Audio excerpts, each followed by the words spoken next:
Hello friends, வணக்கம். ஒரு வழியாக உண்டியல் உள்ள காசை வந்துட்டு கவுண்ட் பண்ணிட்டேன். 2 உண்டியலும் சேர்ந்து.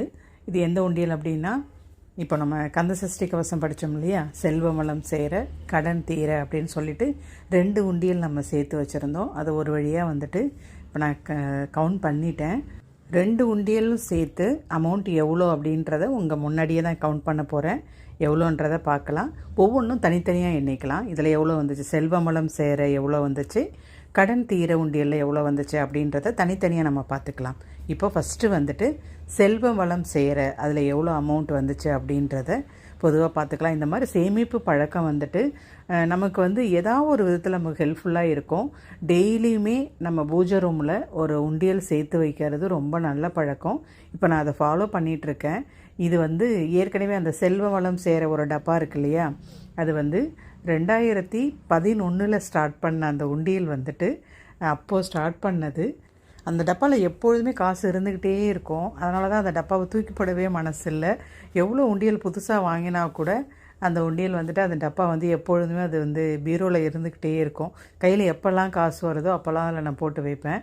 இவ்வளோ தான் வருது அப்படின்லாம் கிடையாது. எவ்வளோ நம்ம கையில் வந்து அந்த மந்த் எண்டில் வந்து ஒரு காசு நம்மக்கிட்ட சேரும் இல்லையா, அதை நான் அப்படியே உண்டியலில் போட்டுருவேன். அது வந்து இவ்வளோன்றதை கணக்கு பார்க்குறதே கிடையாது. மொத்தமாக எப்போயாவது நம்ம ஜுவல்ஸ் வாங்கும் பொழுது அதை நான் கலெக்ட் பண்ணி அதுலேருந்து எடுத்து நான் வந்துட்டு ஜுவல்ஸ் வாங்கிடுவேன். இந்த சில்லற காசெல்லாம் நான் கலெக்ட் பண்ணுறதுக்கு ரொம்பவே கஷ்டப்பட்டேன். ஏன்னா இப்போ 100 ரூபாயெல்லாம் கிடைக்கவே மாட்டேங்குது பாருங்கள்.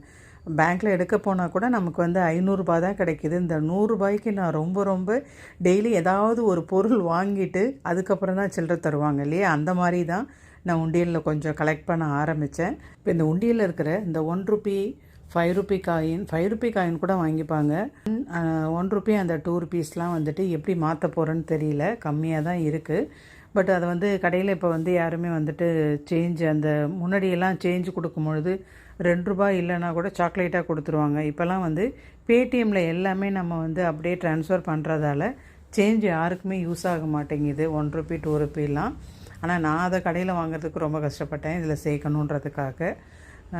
இதெல்லாம் எப்படி மாற்ற போகிறேன்னு தெரியல. நோட்டெல்லாம் மாற்றிடலாம், பட் இந்த காயின்ஸ் எல்லாம் மாற்றுறது கொஞ்சம் கஷ்டம்தான். ஏற்கனவே வரலட்சுமி பூஜை செய்யும் பொழுது அந்த ஒரு காயின் வந்து ஒரு மொத்தமாக இருக்குது, அது ஒரு காயின் தனியாக இருக்குது. இந்த மாதிரி பூஜைக்குன்னு தனியாக எடுக்கிற காயின்ஸ் எல்லாமே வந்துட்டு அதோடு தனித்தனியாக வச்சுருவேன், இதோடையும் சேர்க்க மாட்டேன். இப்போ இது என்ன பண்ணுறதுன்னு தெரியல, இன்னும் யோசிக்கலை, பார்த்துக்கலாம். இப்போ எவ்வளோ அப்படின்றத கவுண்ட் பண்ணியாச்சு. மொத்தமாக ரெண்டுமே சேர்த்து பார்த்தீங்க அப்படின்னா 19,021 ருபீஸ், அவ்வளோதான் அமௌண்ட்டு. இந்த காசில் நான் என்ன பொருள் வாங்குகிறேன் அப்படின்றத கண்டிப்பாக நான் உங்களோட